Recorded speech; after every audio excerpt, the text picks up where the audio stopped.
예, 저는 오늘 오르간을 한국의 소리, 한국의 악기 소리를 내는 오르간을 제작하는 홍성훈 마우 오르겔의 홍성훈 대표를 만나러 양평에 왔습니다.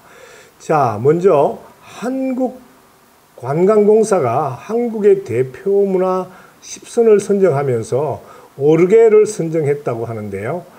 이게 무슨 소리입니까? 하여튼 일단 여기 양평까지 와서 고맙고 네. 감사합니다. 참 저로서도 좀 당황스러운 기쁜 소식이기도 합니다. 한국 대표 문화 10선에 왜 외국적 문화가 이렇게 들어갔는지, 그래서 아마 한국관광공사 자체에서도 이제 여러 가지 이제 의견들이 이제 분분했던 것 같았었습니다. 근데 그래서 다시 재심사를 했다고 해요. 그래서 재심사에서 다시 선정이 되어서 5개의 한국 음식, 그 다음에 5개의 한국 전통 문화의 한국 전통은 아니지만 한국 전통 문화가 되고자 하는 이제 파이프 오르간이 이제 선정이 되었습니다. 아마 한국에서 한국에 있는 전통적 문화만 우리 것이 아니라 이제 서양에서 들어온 문화도 이제 글로벌화해서 우리 한국화하는 거에 대한 인정이 아닌가 하는 생각이 좀 들었습니다. 오르간 하면 서양 네. 음악사에서 서양 음악의 자존심이고, 네, 또 교회 음악의 숨길 수 없는 중심이죠. 네, 맞습니다. 그래서 그것이 우리나라에서 공연장 형태로 온 것은 아마 제가 세종문화회관에서 그렇죠. 파이브 올겐이 들어오면서 네, 그때는 상당히 충격적이었는데, 그렇죠. 어떻게 한국관광공사가 오르겔이라고 하는 네. 조금 전에도 말씀하셨지만 전통과는 조금 비껴난 듯한 그런 네. 악기를 선정했느냐에 따라서 대해서 네. 그 시선의 눈높이가 놀랍도록 발전했다, 이런 느낌을 받습니다. 예, 저도 이제 그런 생각이 좀 들어요. 5개 전통 문화의 이제 4개가 뭐냐면 이제 직조, 이제 배틀이죠. 삼배 짜는 것과, 그 다음에 두 번째가 한국 전통 술, 세 번째가 도자기, 네 번째가 이제 한복입니다.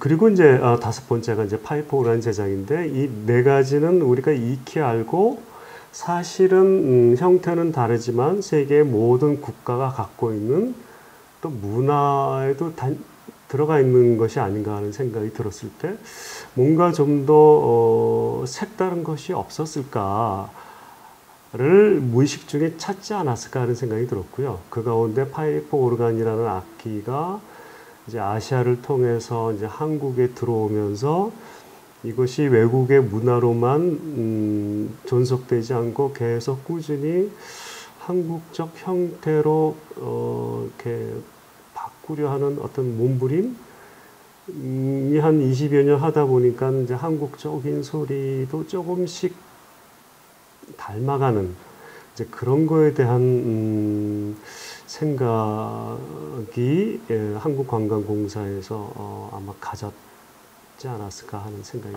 들었습니다. 그 오르간이라는 악기를 언제 만났습니까? 사실 맨 처음에 본 거를 따지자면 중학교 2학년 때고요. 그 다음에 이제 독일에서 정식으로 공부를 시작한 것이 1986년 1월부터 시작을 했으니까 지금까지 만 5, 6년 가까이 된 것 같습니다. 물론 이제 한국에서만 따지면 한 22년째가 되고요.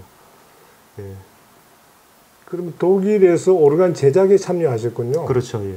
그러니까 제가 1986년도에 가서 사실은 이제 파이프 오르간을 제작을 하려고 공부하러 간 건 아니었었고요.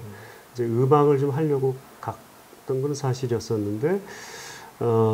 마침 저희 이제 파이프 오르간 제작을 하는 마이스터가 저희 동네에 살았어요. 또 제가 사는 동네가 또 이름 그대로 이제 동네 이름이 대성당입니다. 그러니까 그만큼 동네가 성당이 많은, 교회가 많은 동네였었는데, 그 많은 성당을 갈 때마다 항상 한국에서 한번 얼핏 보았던 파이프 오르간을 이제 보게 되는 거죠. 그 다음에 그 소리를 듣고 나서 세상에서는 한 번도 못 들어봤던 그 소리에 충격을 많이 받았던 건 사실이었던 것 같아요. 그것이 이제 내 마음속에 어떤 이제 불을 지핀 것 같았었고, 그래서 어학을 공부하면서 1년 동안 파이프 오란을 뭐 의도적이 되었던, 의도하지 않았던 자꾸만 접하게 되면서 나도 모르게 그 싹이 튼 것이 아닌가 하는 생각이 들었습니다. 우리가 세계 여행을 가보면 네, 네. 되게 이제 큰 성당에 모든 성당에 오르겐이 있지 다 있죠, 않습니까? 다 있죠. 근데 네. 그 위용이라는 게 어마어마한 위용으로 오잖아요. 맞습니다. 근데 본인이 어떤 뿌리가 있었기에 네. 오르겐에다가 한국적인 소리를 넣겠다 이런 발상을 하셨나요? 뭐 뿌리라기보다는 처음에는 이제 제가 이제 한국에 와서 어찌어찌 하다 보니까 이제 그 선봉에 쓰게 된 거는 사실이긴 하지만 가만히 그 유추를 해보니까 한국이 이니 좋아하는 악기 중에 뭐 대표적인 뿔피리 같은 거, 뭐 깻잎을 불어서 피리 소리 낸다라든가. 근데 피리는 뭐 전 세계 어느 민족이든 다 갖고 있는 값싸고 쉽게 얻을 수 있는 악기이지 않습니까? 근데 한국도 마찬가지로 생각이 들고. 근데 사실은 저는 세 번째죠. 왜냐하면 첫 번째가 있습니다. 사실은 파이프 오른 제작가가. 그러니까 1730년이죠. 그때가 영조 시대 때인데 그때 사실은 그 실학자 홍대영이라는 분이 파이프 오르간 제작을 하려고 했었습니다. 이제 그 기록이 이제 을병연행록이라는 책에 이제 기록이 되어 있는데 실패를 하죠. 아무래도 뭐 여러 가지 이제 조건이 맞지도 않았을 거고. 근데 또 두 번째 시도를 하는 때가 정조 때 파이프 오르간 제작을 시도를 합니다. 그 시도한 사람이 이제 연암 박지원이죠. 그러니까 어떻게 보면 그 1대 2대 파이프 오르간 제작 선배들이죠. 기라성 같은. 그리고 난 다음에 250년 동안 이제 문을 닫습니다. 그러다가 1998년 1월부터 다시 한국 땅에서 파이프 오르간 제작이 이제 시작이 됩니다. 그게 제가 그 이제 뿌리를 캐 보니까 그렇게 아주 몇백 년의 역사가 있는데 네. 우리나라 악기 중에 생황이라는 거 있지 않습니까? 네, 맞습니다. 네. 그거하고 이 파이프 오르간하고 어떤 연계성이 있습니까? 저는 처음에는 이 그 구전으로만 이렇게 전해져 내려와서 확실치 않아서 저도 이렇게 늘 조심을 하다가 점점 확실한 증거를 얻게 되었습니다. 특히 최근에 고구려의 마지막 뿌리가 미얀마가 있는 미얀마, 버마 거기 산 속에서 사는 고구려의 민족이 아직도 좀 남아 있다고 해요. 그네들의 결혼식에 부르는 악기가 이 생황입니다. 지금도. 그런 걸 보면은 고구려의 그 악기가 이제 생이라는 악기로 시작이 됐고요. 그 악기를 너무 좋아하는 이제 당나라가 고구려를 멸망시키고 난 다음에도 계속 그 악기를 사용하고 발전시켜 왔을 그 당시에 그 중동의 그 상인들이 와서 이제 뭐 나침반, 화약, 뭐 도자기를 가져가면서 악기도 분명 가져가지 않았을까 추측을 했고 그 악기는 사실은 하모니카처럼 이렇게 화음을 내는 유일한 국악기입니다. 이제 이거를 중동 사람이 가져가서 그네들의 갖고 있었던 기존의 악기, 또 그네들의 기술, 그네들의 과학, 뭐 이런 것들을 이제 그 융합을 해서 그 새로운 악기로서의 그 발전을 시키는데 혁혁한 공을 세우지 않았을까 이 생황이라는 악기가. 왜냐하면 생황의 악기를 딱 이렇게 펼쳐보면은 도레미파솔라시도처럼 이렇게 쭉 이렇게 되어 있어요. 그러니까 그 중동에서 이거를 가지고 응용을 해서 그네들이 갖고 있던 팸플릿을 확대시키는데 큰 공을 하지 않았나 생각이 듭니다. 그래서 그런 면에 있어서 파이프 오르간의 원조라고 하기는 뭐하지만 그 근간을 이루는데 생황이 큰 역할을 하지 않았나 생각이 들었고요. 그 다음에 한 900년이 지나고 난 다음에 다시 아시아로 들어와서 저희가 시작하는 상황이 되었죠. 그렇게 생각이 드네요. 이제 오르간을 네네. 이렇게 보면 음악적 요소 뭐 네. 그것만 있는 게 아니고 네. 제작이라는 것도 있는 것 같고 맞죠. 또 무슨 철물도 들어가야 되고 맞죠. 네, 맞습니다. 이게 그 범위가 어디까지 어떤 요소로 구성되나요? 그래서 파이프 오르간 제작은 세상의 모든 재료를 다 사용하는 악기. 그 다음에 그 인간이 그 할 수 있는 가장 정밀한 그 공학, 그 우리 타케시 선생님 말씀하신 예술 공학이 딱 이 파이프 오란 제작하고 이제 맞는 것 같습니다. 그래서 철, 가죽, 나무, 뭐 요즘은 이제 전기, 전자 그 이외에 이제 물리적 이런 작업, 또 이제 역학, 그다음 메커니즘, 설계, 디자인, 정말 모든 이런 IT, 그다음 아날로그가 융합된 복합적인 악기이기 때문에 전 세계에서 지금도 파이프 오란을 제작하는 국가가 유엔 통계로 한 237개의 국가가 있다고 해요. 그 가운데 유럽하고 북미 이제 몇 개 해서 한 30여 개 정도 국가만이 이제 파이프 오란을 짓고 있습니다. 그래서 아시아에는 이제 일본도 이제 하고 있기 때문에 저희 아시아에는 두 국가가 오르겔 제작 국가가 된 거죠. 구체적으로 네네. 이제 중세 때는 그 파이브 오르겐의 신의 목소리를 대신해 주는 거 아니에요? 그렇죠. 뭐 신의 그 위엄, 그렇죠. 어마어마한 그 보이지 네. 않지만 네네. 오르겐을 통해서 네네. 신도들에게 그걸 하는데 이 한국 오르겔에서는 구체적으로 네. 악기들을 어떻게 소리를 만들어내서 네. 응용을 하고 네. 기술적으로 어떤 것이 필요한지요? 제가 독일에서 공부를 했습니다. 그래서 이제 아무래도 독일적 소리를 이제 많이 이제 하는데 하다 보니까 독일 소리가 그렇게 싫어요. 저는 왜 싫은지는 모르겠습니다. 근데 나중에 보니까 독일의 소리는 마치 그 언어는 이 소리는 그 나라의 문화와 언어를 쫓아간다고 하는 그 말이 생각이 났어요. 그래서 독일적 소리는 언어와 아주 지대한 관계가 있는 것 같다는 생각이 드는 것처럼 독일 사람들의 DNA는 명쾌하고 칼날 같고 정확하고 뭐 이런 것들을 갖고 있잖아요. 그런 민족성을 소리가 닮아가는 것 같았어요. 근데 우리는 그것이 아니죠. 마치 독일은 이제 문을 만들 때 아주 정확하게 문이 딱 맞게끔 설계를 하는데 우리는 문이 쌀이문 같은 거잖아요. 대충 닫고 그냥 문이라고 생각하고 벽도 그냥 병풍, 치면 벽이고 거두면 방이고 뭐 이런. 그러니까 우리는 소리가 이렇게 좀 다른 말로 얘기하면 대다가만 뭐 이런 소리가 우리의 정서가 아닌가. 그러니까 그 토속적이라는 소리가 멋있게 들리지만 사실은 완벽한 소리는 아니거든요. 그러니까 타금이란 말이죠. 그러니까 이런 지저분한 소리도 들어가 있고 검은 거를 보면은 이 음만 듣고 싶은데 또 때리잖아요. 때리는 소리도 있고. 그러니까 한국은 모든 소리가 음악으로 이렇게 담고자 하는 정서가 있는 것 같은 생각이 들어서 그런 파이프 오란도 그런 쪽으로 가야 되는 것이 아닌가? 라는 생각을 가지면서 어떻게 하면 파이프가 좀 더 깨끗한 소리에서 약간은 허스키하게 가면 어떨까?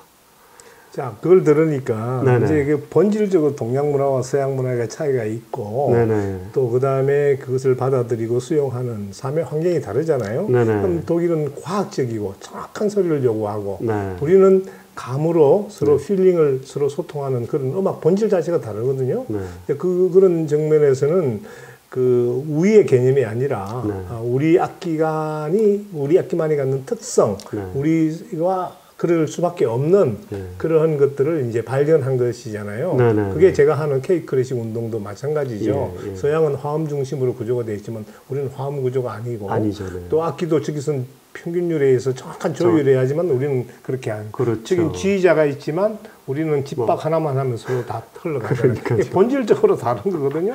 이제 그런 것을 네. 본인이 이제 이 네. 오르겐이라는 악기의 메커니즘에다가 넣으면서 어떤 것들이 어려웠나요?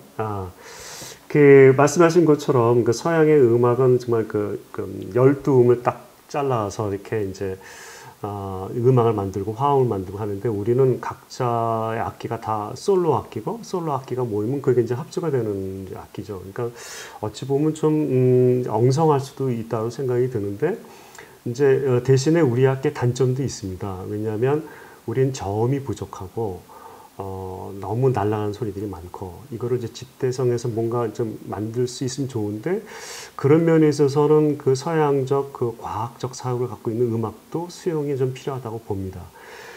그래서 파이프 오르간이 그 대표적인 예라고 볼 수 있는데 이 파이프 오르간이 갖고 있는 저음, 우리가 잘 낼 수 없는 이 저음이나 중음을 이 국악기에 사용을 가능하다면 그럼 더할 나위 없겠다.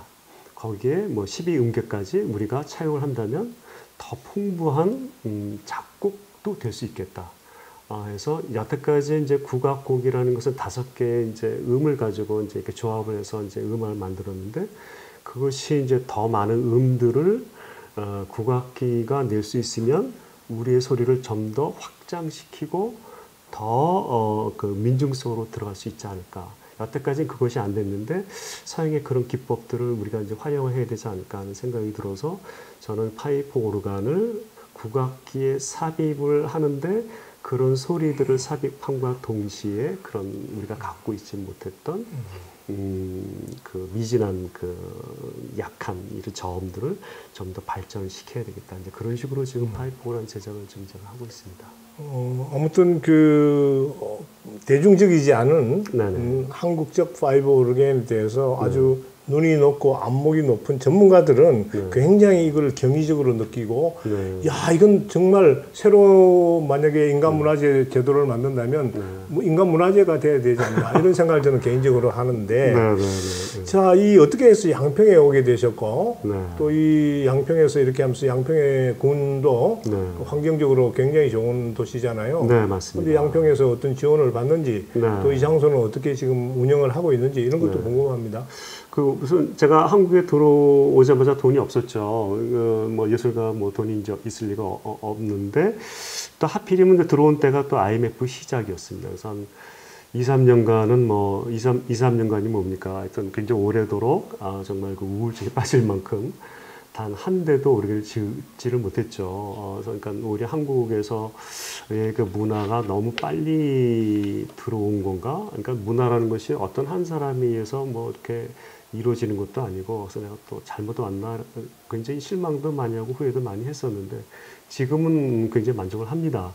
근데 양평에 이제 들어오게 된 이유는 이제 이거를 이제 알고 계셨던 이제 그 양평의 국수리에 국수교회가 있습니다. 그 목사님이 이제 음악을 하신 분이신데 이런 분은 양평에 들어와야 된다라고 해서 한 분을 이제 추천을 해서 그분의 도우심으로 그분의 터에 이제 오르간 제작소가 이제 세워지게 됐죠. 그래서 지금까지 한 17년 가까이 지금 작업을 하고 있는 상황이고 있고요. 양평군에서 또 뭐 초창기이기도 하고 제가 잘 알려져 있지도 않고 그래서 뭐 저에 대한 관심이 아무래도 이제 없었죠. 이제 없었는데 요즘 근래에서는 이 파이프 오르간이 어떤 뭐 종교적인 악기를 떠나서 이제 세계적으로 콘서트홀이라든가 학교라든가 아울라라든가 굉장히 많은 곳에서 연주를 많이 하는 것을 이제 알게 되면서 그 이제 파이프 오르간에 대한 가치를 이제 조금씩 이제 알아가는 것 같습니다. 근데 좀 안타까운 소식이 하나 들리더라고요. 네, 뭔가 최근에 이 공장 제작소 이게 뭐 어디로 이 자리를 비워야 된다 이런 이야기를 듣는데 그게 무슨 이야기입니까? 그러니까요. 뭐 제가 한 20대를 지면서 제가 파이프 오르간을 좀 얼마를 벌었을까 했더니 매출은 한 70억, 80억 가까이 되는데 통장은 많이 났습니다. 근데 제가 지금 그 한국에서 파이프 오르간을 제작한 지 20년이 넘어가면서 돈을 모아놓은 게 없어서 현재 이 제작터는 저희 터가 아니기 때문에 언제든지 뭐 이제 나가야 될 상황이긴 하지만 그 준비를 할 수가 없었습니다. 이제 한국의 문화를 이제 알리는 것만도 저에게는 벅찬 일이었는데 이 터에 이제 그 주인 되시는 분께서도 어쩔 수 없는 상황이라고 생각이 들어서 근데 만약에 여기를 나가게 되면 저는 갈 데가 없기 때문에 그러니까 바로 오르간 이제 문화는 소멸로 이어져서 저는 안타까운 생각이라고 들고요. 뭐 어떻게 될지는 뭐 모르고 단지 이 문화에 큰 뜻을 갖고 계신 분이나 아니면 군이나 시나 이렇게 해서 제가 제작에 올인할 수 있도록 그 재정적으로 문화의 중요성을 알고 이렇게 인식을 해주면 좀 바랄 게 없다는 생각이 듭니다. 왜냐하면 파이프 오르간 제작뿐만이 아니라 미니 콘서트도 만들고 싶고요. 또 오르간에 대한 박물관도 좀 갖고 싶고 또 많은 어린이나 기성세들이 와서 사람의 손으로 할 수 있는 이 창작의 이 모습이 어떤 건가를 보여주는 것은 파이프 오르간 제작만 한 것은 없다고 생각이 들고 이거를 현재 제가 양평에 있어서 양평군이 좀 더 적극적으로 이렇게 해주고 싶은 마음이 또 있기를 바라고 또 이거에 대한 그 깊은 뜻을 갖고 있는 곳이 좀 나와서 파이프 오르간이 지속적으로 좀 나아가서 우리 대한민국의 문화가 될 수 있기를 바랍니다. 그러면 지금까지 제작한 오르겐의 네. 숫자, 네. 또 어떤 특성의 오르겐, 네. 그 다음에 또 어느 장소에 있는지 네. 한번 듣고 싶군요. 파이프 오르간이 지금까지 제가 20번째를 최근에 완성을 했습니다. 그 다음에 현재 강화도에 21번째 그 작품을 하고 있고요. 2021년도 겨울에 이제 완성 목표를 하고 있습니다. 사실 지으면서 나도 오르겐을 어떻게 지어야 될지 잘 모르면서 지어왔고요. 그 다음에 그 13번째가 되면서 이제 정체성이랄까 이제 오르겐을 어떻게 만들어야 되겠다는 그 생각을 갖게 됐죠. 그래서 그 13번째가 또 이제 아이러니하게 이제 국수교회 파이프 오르간을 세운 것이 이제 결정타였습니다. 그래서 그걸 짓고 나서 어떤 생각이 들었냐면 그 13이라는 숫자가 생각이 나는 거죠. 그러니까 보통 서양에서는 숫자의 개념이 이제 다 12로 끝나지 않습니까? 뭐 12개월, 연필 한 타 쓰면 또 12자루, 뭐 시계 바늘도 12개, 뭐 그 계절도 뭐 12월, 모든 게 12로 끝나는데 그리고 다시 이제 또 1시가 되는 거 아닙니까? 그러니까 13번째를 하면서 그 12번째까지는 뭐 어떻게 해서 기적적으로 만들었고 이제 13번째는 다시 시작하는 새로운 첫 번째 작품이라고 생각이 들어서 그 이제 이름을 붙이기 시작했습니다. 그래서 원래 작품 번호 뭐 1번, 2번 이렇게 가는데 13번부터는 어떤 이제 그 별명이 붙게 되는데 산소화 오르겔이 13번 오르겔이 되고 그 다음에 홍매화 오르겔, 산딸나무 오르겔, 그다음에 그 블루 오르겔 뭐 이런 식으로 이제 이름이 이제 붙게 되면서 20번까지 이제 오게 되었습니다.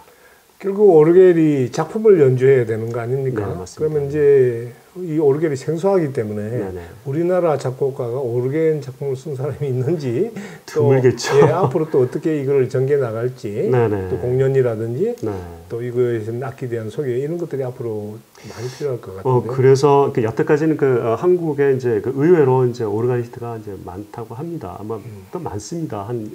벌써 제가 이렇게 얼추 계산해도 한 2,000여 오르가니스트가 있습니다. 굉장히 많습니다. 각 학교마다 음악과에 오르겔과가 있고 또 뭐 신학대학에는 뭐 당연히 이제 종교음악과에 오르겔과가 있어서 굉장히 많아서 인프라는 구축이 됐는데 또 유학생까지 합치면 더 되겠죠. 근데 이네들이 와가지고 연주를 하는 것이 거의 바하, 모차르트 물론 굉장히 중요하죠. 오르겔을 공부하는데 그네들의 작곡된 곡을 하지 않고서는 도저히 그 오르겔을 이해할 수가 없기 때문에 하긴 해야 되는데 한국에 와서 계속 그네들의 유럽의 전형적인 문화에 아주 고품격의 음악만을 연주한다면 제가 볼 때는 언젠가는 소비, 귀족 문화로 전락하다가 없어지지 않을까 그런 안타까움이 생기면서 아무리 우리가 바하를 잘해도 서양에 잘 못하는 바하 연주자가 더 정감이 있는 거잖아요. 그러니까 만약에 독일 사람이 대금을 잘 불면은 취임새가 안 나오는 것과 마찬가지 아닌가 하는 생각이 들죠. 잘하네, 신기하네, 이러지. 차라리 고등학생이 뭐 이렇게 이제 뭐 상명산을 부른다. 그러면 와, 얼쑤 이런 거 나오는 것처럼. 이제는 서양의 하드웨어이전 파이프 오르간이긴 하지만 이 오르겔 가지고 한국 사람이 이제 우리의 음악도 하면 어떨까? 이제 작곡가는 이제 몰라서 어떡하지 이제 못했지만 이제 그런 자극을 줘서 하게 하면 어떨까? 그래서 제가 한 10년 전부터 오르겔을 제가 만들고 난 다음에 반드시 한국 곡을 무조건 연주를 하든가. 그 다음에 뭐 외국 곡을 한국식으로 연주하는 것이 아닌 아예 어레인지를 통해서 제대로 된 곡을 만들어서 하면 어떨까 해서 한 5년 전에는 그 전주의 한국 전통문화 전당이 개관식을 했었을 때 여밀락을 파이프 오르간으로 재편곡을 해가지고 그 편곡된 그 곡을 국악 오케스트라가 협연하는 이제 완전 뒤바뀐 거죠. 이제 그렇게 해서 연주를 했던 기억이 있고요. 그 다음에 뭐 서울역이라든가 덕수궁, 뭐 수제천도 이렇게 연주했던 기억도 있고요. 또 동요 가곡을 어레인지해서 오리겔로 한국적인 색깔이 아주 풀풀 나는 그런 음악들을 해서 연주를 많이 하게 됐습니다. 그 이유는 그걸 하고 난 다음에 그 여태까지 오리겔 음악을 듣고 사람들이 다시는 오리겔 음악을 들으러 안 와 이런 결심을 하고 나왔다고 그래요. 너무 어려워서. 근데 와, 오리겔이 이런 음악에 감동을 얻고 한 건 너무너무 감사합니다. 이런 피드백을 많이 받으면서 아, 오리겔은 사실은 풍금입니다.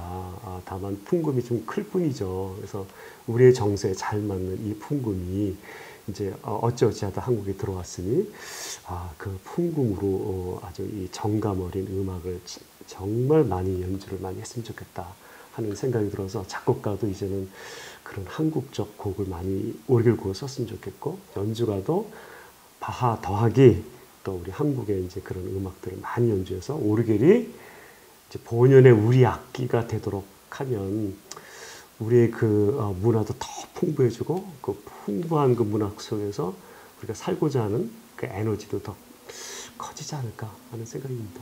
네, 비단 오르겔의 문제가 아니라 네. 우리나라가 서양으로부터 네.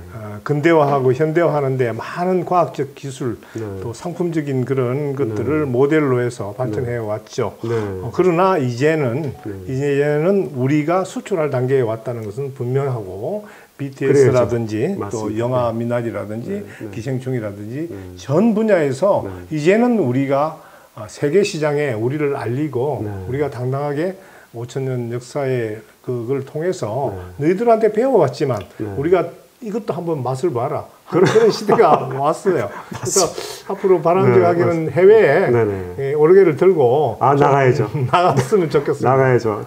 얼마나 제가 한 3년 전에 우연치 않게 우크라이나 키예프라는 수도에 아주 작은 파이프 오르간이지만 뭐 수출 1호가 있습니다. 그런데 그네들이 그 키예프라는 그 우크라이나는 이 나라는 문화 대국 아닙니까? 어찌 보면. 근데 이 조그만 대한민국에서 파이프 오르간을 수출하니 얼마나 웃기겠어요. 그렇게 생각할 때. 근데 그 악기를 연주를 듣고 나서 사람들이 더 이상 말을 하지 않고 그때 이제 그 당시에 문화관광 장관이 오셨어요. 여성분인데 오셔서 너무 감사하다.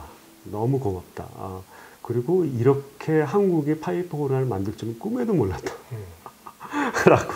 그래서 뭐 저 개인에게 칭찬이지만 전 대한민국이라는 칭찬이라는 생각이 들고 전 한 번도 수출은 무슨 언감생심 이러다가 이제는 나가야 되겠다라는 생각이 들었습니다. K-크리시도 지금 나갈 준비를 다 하고 있으니까 함께 나가도록 당연히 나가야죠. 예, 아무튼 꼭 붙여주세요. 인간문화재 제도도요 이제 좀 바꿔야 된다고 생각해요. 홍성훈 오르겔 같은 이런 또 독창적인 새로운 전통만 줄 것이 아니라 새로운 전통을 만들어가는 데에도 우리가 미래를 위해서 힘을 줘야 된다고 생각하는데 앞으로 이 꿋꿋하게 잘 작업을 하시고 저희들도 또 세계 100인의 지휘자들이 지금 우리하고 연결이 되어 있으니까 거기다가도 제가 소개를 하겠습니다. 반드시 파이프 오르간으로 한국 음악을 연주하도록. 감사합니다. 고맙습니다.